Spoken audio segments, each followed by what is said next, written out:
저는 카투사로서 군복무를 했는데 미 8군에 소속된 한 육군 항공단의 대대본부에 배속되어 있었습니다. 어느 날 근무를 끝내고 막서로 돌아왔는데 복도에서 같은 본부 중대에 속해 있던 미군 부사관 한 명이 다른 미군 사병 한 명에게 근무 태도에 대하여 훈시를 하고 있었습니다. 그 요지는 너하고 나하고 근무를 끝내고 막사에 돌아왔을 때는 서로 친구처럼 지내도 상관없지만 근무 중에는 넌 어디까지나 사병이고 나는 부사관이니까 그 사실을 존중해 주었으면 좋겠다라는 것이었습니다. 아마 그날 낮에 대대본부 사무실에서 근무하던 중에 그 사병이 부사관에게 무리한 언행을 했던 것 같았는데, 그런 일은 한국군 사이에서라면 근무처에서뿐 아니라 생활관으로 돌아온 이후에도 어림도 없겠지만 비교적 군기가 약한 미군 사이에서는 흔히 일어날 수 있는 일이었습니다. 하여튼 그 미군 부사관이 지적한 대로 적어도 군대라는 조직이 질서와 기강을 유지하면서 동시에 화기애애한 전우애를 가지기 위해서는 서로 지켜야 할 선은 지키는 가운데 또한 서로 친구처럼 여기는 마음도 나눌 줄 알아야 함은 틀림없는 사실입니다. 바로 기독신자의 교회 생활 중에서도 그처럼 피차 구분해야 할 것과 공유해야 할 것이 있습니다. 그래야만 교회 공동체 역시 영적 질서가 바로 잡히는 동시에 성도 간의 화목 또한 따뜻하게 나누어질 수 있기 때문입니다. 이제 드디어 대망의 2014년과 함께 행복자 이스라엘의 축복이 본격적으로 시작되는 오늘 신년주일을 맞이하여 저는 주어진 본문 말씀을 통하여 우리 경영인들이 교회 중심의 신앙생활을 통하여 꼭 선을 그어야 할 것과 함께 나누어야 할 것이 각각 무엇인지를 상고해 보고자 합니다. 첫째로 성도는 받은 직분을 통해 자신이 섬겨야 할 사명의 영역이 무엇인지를 성경에 명하는 대로 구분할 줄 알아야 합니다. 1절부터 4절까지 말씀을 함께 봉독하겠습니다. 다윗이 다윗성에서 자기를 위하여 궁궐을 세우고 또 하나님의 궤를 위하여 처소를 예비하고 위하여 장막을 치고 가로되 레위 사람 외에는 하나님의 궤를 맬 수 없나니 이는 여호와께서 저희를 택하사 하나님의 궤를 메고 영원히 저를 섬기게 하셨음이니라 하고 이스라엘 온 무리를 예루살렘으로 모으고 여호와의 궤를 그 예비한 곳으로 메어 올리고자 하여 아론 자손과 레위 사람을 모으니 라고 기록되었습니다. 이하 10절까지 그 아론 자손과 레위 사람들의 명단이 나옵니다. 앞에 있는 13장에 보면 다윗이 기럇 여아림에 있던 언약궤를 예루살렘으로 옮겨오려 하다가 실패한 사건이 있었습니다.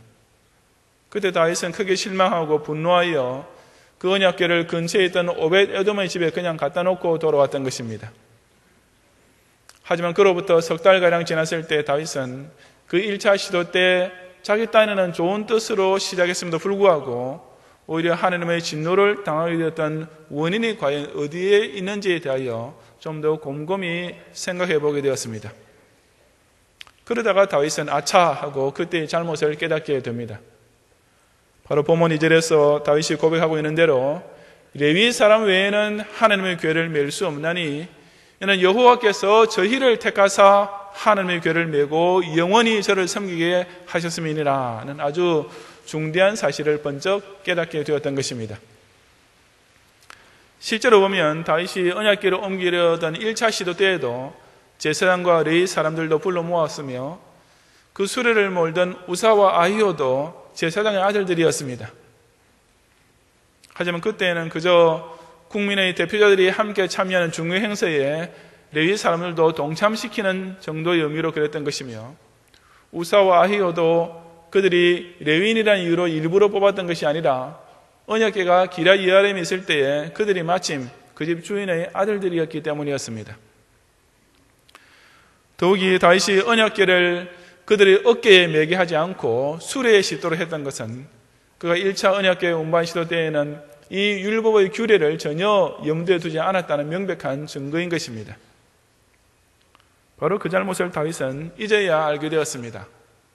아하, 율법에 따르면 하나님의 궤를 운반할 때는 레위 사람 외에는 그 누구도 그 일을 할 수가 없고 그것도 반드시 어깨에 메어 운반해야만 하는 것이지 라고 그야말로 무릎을 탁 치면서 비로소 깨닫게 되었던 것입니다.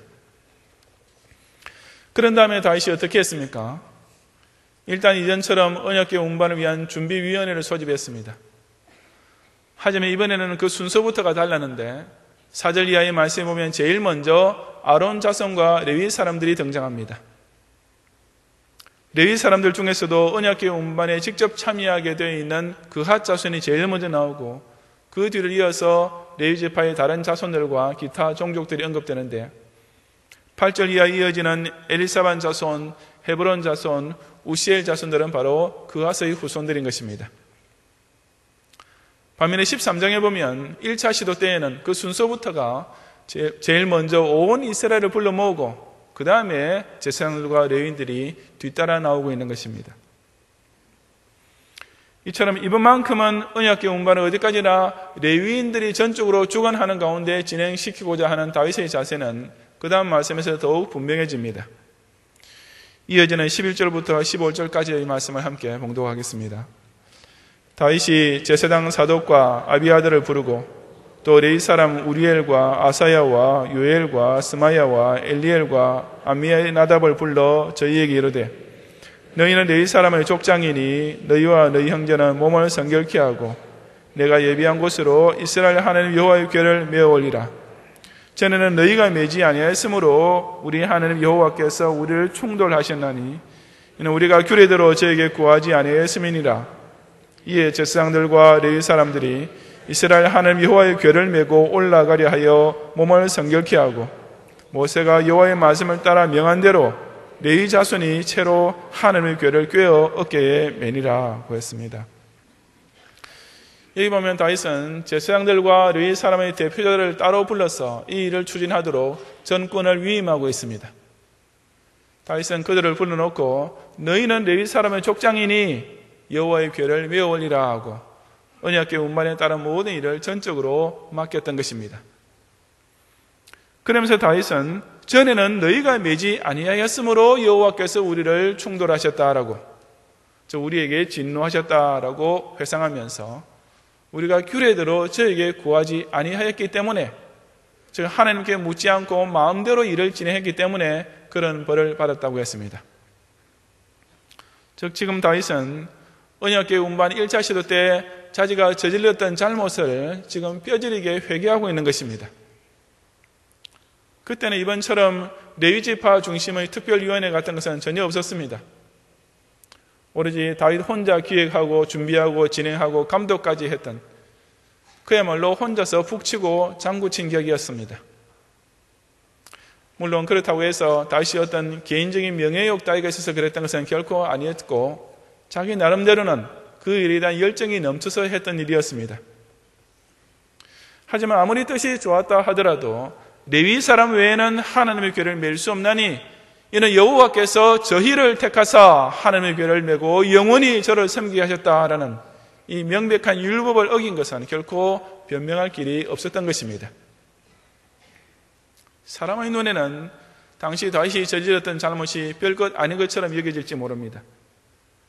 비록 다윗이 레위 지파에게 맡겨진 본연의 사명을 자기가 대신 나서서 했다 하더라도 그 속마음 하나는 그래도 하나님을 위한다고 했던 일인데 그게 뭐 그리 크게 잘못된 일인가 라고 생각될 수도 있는 것입니다. 하지만 하나님께서는 결코 그렇게 보지 않으셨습니다.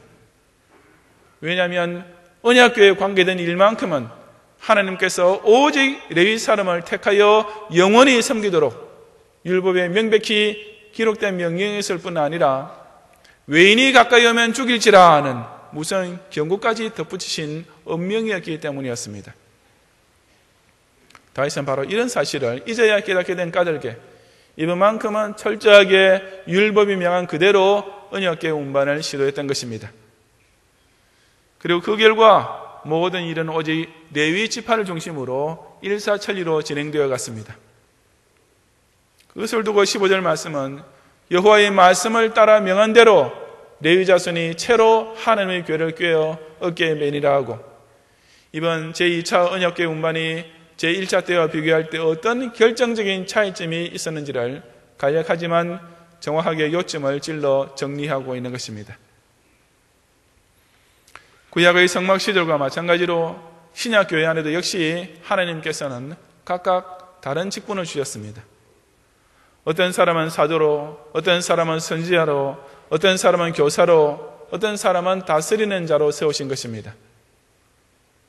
이런 여러 직분들을 두고 지체의 각 부분이라고 하시면서 다 선지자겠느냐, 다 사도겠느냐, 다 선지자겠느냐, 다 교사이겠느냐라고 하셨습니다. 더욱 큰 은사를 사모는 할지라도 적어도 지금 자기에게 주어진 직분에 대한 분수를 지키고 그에 따른 사명의 영역은 결코 벗어나지 말아야 한다는 말씀인 것입니다.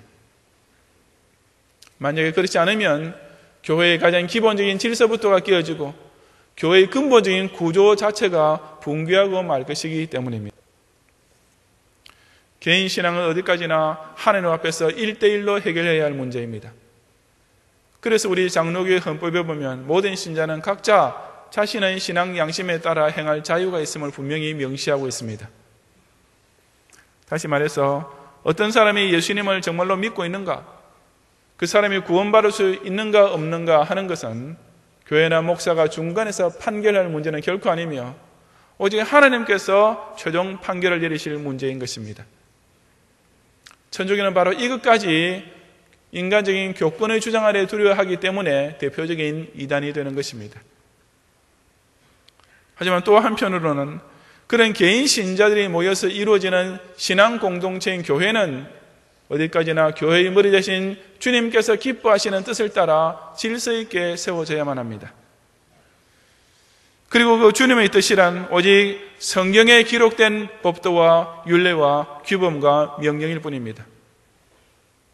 정도가 뭐라고 해도 성경 말씀보다 더 정확하고 더 나은 교회의 운영의 원칙 따위는 있을 수가 없는 것입니다. 그 성경 말씀이 우리에게 주신 은혜대로 받은 은사가 각각 다르니 혹 예언이면 믿음의 분수대로, 혹 섬기는 일이면 섬기는 일도, 혹 가르치는 자면 가르치는 일도, 혹 권위하는 자면 권위하는 일도, 구제하는 자는 성실함으로, 다스리는 자는 부지런함으로, 긍휼을 베푸는 자는 즐거움으로 할 것이니라고 명백히 가르치고 있는데 더 이상 무슨 다른 말을 할 것이 있겠습니까? 말씀을 맡은 장로로 세움을 받은 목사에게는 바로 그 훈도꾼으로서 교회를 지도해 나가야 할 사명이 주어졌습니다. 그에 비하여 7위 장로는 교회의 행정을 맡아 목사가 오직 성경 중심으로 목회를 할 수 있도록 돕고, 집사는 교회의 재정과 구제를 책임지고 섬김으로써 목사라고 오직 말씀과 기도에 전무할 수 있게 해줄 책임이 주어졌습니다. 만약 목사가 장로와 집사에게 맡겨야 할 일을 자기 마음에 차지 않는다고 혼자 다 도맡아서 팔방미인처럼 하려 하다 보면 교회 일이 제대로 될 것이 하나도 없을 뿐만 아니라 특히 교회 재정을 목사 개인이 관리하는 것은 필연적으로 문제를 일으킬 수밖에 없습니다. 반면에 하나님께서 목사를 택하여 섬기게 하신 고유의 사명을 소위 스스로 성령의 특별한 계시를 받았다고 주장하는 장로가 대신하겠다고 나서게 되면 그런 교회는 자연히 성경 말씀에서 떠나게 되고 그 결과 하나님께서 충돌하시는 진노를 받을 수밖에 없는 것입니다. 새해에도 주님께서 우리 각자에게 맡겨주신 직분의 분수를 지키고 그 사명에 따른 고유의 책임을 다함으로써 이 교회의 질서와 화평을 더욱 든든히 함께 세워가는 성도들이 되시기를 바랍니다. 둘째로 성도는 교회를 중심으로 신앙생활을 하게 된 자체를 두고 늘 기뻐하며 감사하는 마음에 모두 다 공감할 줄 알아야 합니다. 16절을 함께 봉독하겠습니다. 다윗이 이레이 사람의 어른들에게 명하여 그 형제의 노래하는 자를 세우고 비파와 수금과 재금 등의 악기를 울려서 즐거운 소리를 크게 내라 하며 라고 했습니다. 이하 17절부터 24절까지 그 노래하는 자의 명단이 기록되어 있습니다. 여기서는 언약궤의 운반을 위한 특별 찬양대가 조직되고 있습니다. 하지만 이것 역시 이전의 1차 때와는 조금 달랐습니다. 그때는 그 특별 찬양대원이 어느 지파였던 언급이 전혀 없는데 어쩌면 다윗이 지파에 관계없이 그냥 일종의 국립관현악단 같은 조직을 동원했을지도 모릅니다. 하지만 이번에는 레위 사람의 어른들에게 명하여 그 형제 노래하는 자를 세웠다고 분명히 명시했습니다. 레위 지파 중에는 언약궤나 성막을 맡은 자도 있었지만 또한 찬양대원으로 세워진 자들도 있었는데 다윗은 이번에는 바로 이들을 중심으로 특별 찬양대를 조직했던 것입니다. 하지만 이 레위 지파의 오케스트라와 찬양대가 연주하고 찬양하면서 언약궤 운반을 수행해 나갈 때에 그 기쁨과 감사가 넘치는 분위기만큼은 다윗을 위시한 온 백성이 함께 나눈 것이었습니다.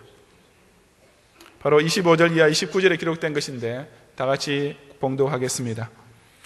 이에 다윗과 이스라엘 장로들과 천부장들이 가서 여호와의 언약궤를 즐거이 메고 오벳에돔의 집에서 올라왔는데 하나님이 여호와의 언약궤를 맨 레위 사람을 도우셨으므로 무리가 수송아지 7과 수양 7으로 제사를 드렸더라. 다윗과 궤를 맨 레위 사람과 노래하는 자와 그 두목 그나냐와 모든 노래하는 자도 다 세마포 겉옷을 입었으며 다윗은 또 베옷을 입었고 이스라엘 무리는 크게 부르며 각과 나팔을 불며 재금을 치며 비파와 수금을 힘있게 타며 여호와의 언약궤를 메어 올렸더라. 여호와의 언약궤가 다윗성으로 들어올 때에 사울의 딸 미갈이 창으로 내어다보다가 다윗 왕의 춤추며 뛰어오는 것을 보고 심중에 업신여겼더라 그랬습니다. 여기 보면 다윗과 이스라엘 장로들과 천부장들도 여호와의 언약궤를 즐거이 메고 올라왔다고 했습니다. 즉 언약궤를 실제로 운반한 사람들은 분명히 궤를 맨 레위 사람, 즉 레위 지파의 고아 자손이었음에도 불구하고 다윗을 위시한 모든 이스라엘의 지도자들도 마음으로는 본인이 직접 언약궤를 즐거이 메고 동참한 것이나 마찬가지였다는 뜻입니다. 그뿐 아니라 28절에서는 이스라엘의 무리가 크게 부르며 언약궤를 메어 올렸더라고 했습니다. 즉 비단 레위인으로 구성된 특별 찬양대뿐 아니라 온 이스라엘 백성 전체가 큰 소리로 찬송을 함께 부르면서 그날의 기쁨과 감격을 똑같이 나누었던 것입니다. 언약궤 운반이 오직 하나님의 명하신 말씀대로 진행되어 갔을 때 그것을 주도한 레위 사람들뿐 아니라 다윗을 위시하여 장로들과 천부장들과 백성들의 이르기까지 그야말로 모든 이스라엘 사람들이 다 함께 즐거워하는 엄청난 영적 공감대가 형성되었던 것이었습니다. 그 결과 26절에 보면 하나님이 여호와의 언약궤를 맨 레위 사람을 도우셨으므로 무리가 수송아지 7과 수양 7으로 제사를 드렸더라 하는 일까지 나타나게 되었습니다. 그처럼 제2차 언약궤 운반이 순조롭게 진행되는 것을 보면서 함께 기쁨을 나누는 이스라엘 백성들이 또 어떤 반응을 보였습니까? 그들의 심령 속에서는 이 모든 일을 두고 하나님께 진정 감사드리는 마음이 뜨겁게 솟구쳐 올랐습니다. 그래서 그 무리는 물론 제사장들이 주도했겠지만은 수송아지 7과 수양 7으로 하나님께 특별 감사의 제사까지 드리게 되었던 것이었습니다. 특히 다윗은 바로 이런 즐거움과 감사가 유달리 더욱 충만할 수밖에 없었습니다. 언약궤 운반의 1차 시도 때에도 다윗은 그 일을 기뻐하고는 있었습니다. 하지만 거기에는 자기 만족이라는 것이 어느 정도 가미되어 있었습니다. 자기가 계획하고 주도하여 언약궤 운반이라는 그 귀한 일을 앞장서서 이루어 나가고 있다는 생각에 개인적으로 신이 나서 즐거워했던 면도 분명히 없지 않았던 것입니다. 하지만 지금의 다윗은 그때와는 전혀 달리 자기가 주도하지 않고 오직 율법의 말씀에 명한 대로 레위 지파 사람들로 하여금 알아서 하도록 완전히 맡겼습니다. 인간적으로 볼 때는 자기가 직접 앞장서서 자기 마음대로 할 때 훨씬 더 신이 날 것 같지만 사실은 결코 그렇지 않았던 것입니다. 오직 하나님께서 명하신 말씀대로 언약궤가 운반될 때의 감격과 기쁨은 다윗 혼자 은혜 받았다는 마음을 따라 제멋대로 했을 때보다 훨씬 더 충만하고 또한 참된 것이었습니다. 하지만 이런 영적 즐거움의 공감대를 전혀 나누지 못하는 사람이 딱 한 명 있었는데 바로 다윗의 아내 미갈이었습니다. 29절을 다시 보면 여호와의 언약궤가 다윗 성으로 들어올 때에 사울의 딸 미갈이 창으로 내어다보다가 다윗 왕의 춤추며 뛰는 것을 보고 심중에 업신여겼더라고 했습니다. 그녀는 자기 남편이 왜 그리 좋아하는지 전혀 이해가 되지 않았습니다. 언약궤를 예루살렘으로 운반해 오는 것이 뭐 그리 감격이 넘치는 일인지, 뭐 그리 크게 감사해야 할 제목인지 도저히 공감이 되지 않았던 것입니다. 그 대신에 미갈은 다윗이 일국의 왕으로서의 채통도 지키지 못하고 백성들 앞에서 춤추며 뛰노는 것이 매우 못마땅했으며 그것을 두고 심중에 업신여기기까지 했습니다. 하지만 같은 사건을 더 자세히 기록하고 있는 사무엘하 6장 23절에 보면 바로 그 때문에 미갈은 남은 평생을 다윗과 별거 상태로 지내게 되었습니다. 언약궤를 도로 모셔오는 즐거움에 공감할 수 없었던 미갈은 다윗과 영적으로 일심동체가 될 수 없었으며 사실상 진정한 이스라엘 공동체에 속한 일원도 아니었기 때문이었습니다. 우리가 한 교회를 섬길 때 구분해야 할 선도 있지만 똑같은 공감대를 형성해야 할 공간도 있습니다. 그것이 바로 교회 중심의 신앙생활을 제대로 하고 있는 성도라면 목사로부터 시작하여 모든 평신도에 이르기까지 너나 할 것 없이 나누는 영적 기쁨과 감사의 마음입니다. 적어도 그리스도 안에서 한 피 받아 한 몸 된 성도라면 바로 여기에서 그야말로 이심전심이 되어야만 하는 것입니다. 교회가 오직 하나님 말씀대로 세워지고 있는 모습을 보게 되는 것은 진정 그 몸의 지체가 된 성도에게는 말할 수 없는 기쁨일 수밖에 없습니다. 그리고 바로 그런 성경 중심의 교회에 자기도 한 일원이 되어 하나님께서 기뻐하시는 대로 쓰임받게 되었다는 것을 깨닫게 되면 그런 참된 이스라엘 백성된 신자로서는 절로 감사가 충만히 넘칠 수밖에 없는 것입니다. 반면에 이런 영적 공감대를 공유할 줄 모르는 교인은 교회에 다니고는 있지만 자기 교회 안에서 일어나는 매사가 다 못마땅하게 여겨질 뿐입니다. 다른 성도들이 교회를 사랑하고 교회를 자랑하면서 전도하는 것을 보면서 도대체 저 사람은 뭐가 그리 좋다고 저렇게 야단인가 오히려 업신여기는 생각까지 들게 되고 교회 중심으로 힘을 다하여 섬기면서 그것을 두고서도 오히려 더 감사까지 드리는 모습이 도저히 이해가 안 되는 오늘의 미갈로 남을 수밖에 없는 것입니다. 우리가 이 거룩하고도 은혜로운 교회의 일원이 되었으면서도 그처럼 스스로 영적 아웃사이더로 돌게 된다면 그 얼마나 안타까운 일이겠습니까? 주님께서 수많은 지상교회들 가운데서도 저와 여러분을 경량교회로 모아주시고 이 교회를 통하여 성경 중심의 신앙생활을 영위하며 이 세계를 받은 교회를 중심으로 하나님께서 명하신 선한 구령사업에 동참하며 섬기게 된 것을 인하여 늘 즐거워하며 크게 감사드릴 줄 아는 성도들이 되시기를 바랍니다. 성도 여러분, 아까 서론에서 말씀드렸던 미군 사병은 그 일이 있은 지 얼마 지나지 못해서 결국 불명예 조기 제대를 당하고 미국으로 송환되어 돌아갔습니다. 비단 그 부사관에 대한 무리한 은행뿐 아니라 그 외에도 군생활 중에 여러 가지 문제들을 계속 일으켰기 때문이었습니다. 가장 기본적인 위기 질서도 지킬 줄 모르는 군인은 다른 동료들과 끈끈한 전우회도 나눌 수 없으며 그런 사람과 함께 사선을 통과해야 할 전투의 현장에서 자기 편 군대에 아무 쓸모없는 존재가 될 뿐인 것입니다. 교회 역시 마찬가지가 아니겠습니까? 우리가 교인으로서 가려야 할 것은 가리고 함께 나누어야 할 것은 나눌 줄 알아야만 이 전투하는 지상교회 안에서 진정 서로의 신의와 우위를 동시에 지키는 그리스도의 군사가 될 수 있습니다.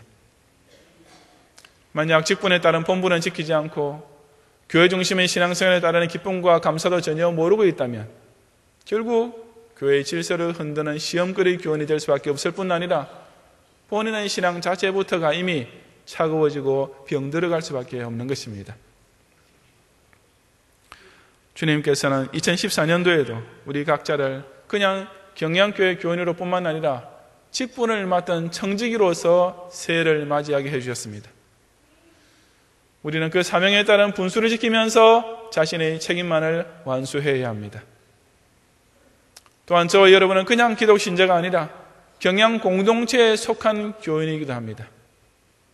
그렇다면 당연히 주님께서 바로 이 경양교회를 통해 베풀으시는 특별한 은혜를 인하여 늘 함께 기뻐하며 감사드릴 줄 알아야 하지 않겠습니까? 이 새해에도 우리 각자가 분명히 선을 그어야 할 사명과 직분의 영역을 가릴 줄 알고 동시에 경향인 전부가 한 사람처럼 공감해야 할 즐거움과 감사에 동참할 줄 아는 교인이 됨으로써 여호와의 말씀을 따라 명한 대로 언약궤를 모시며 즐거이 메고 함께 나아가는 모든 경향의 성도들이 되시기를 주님 이름으로 축원합니다.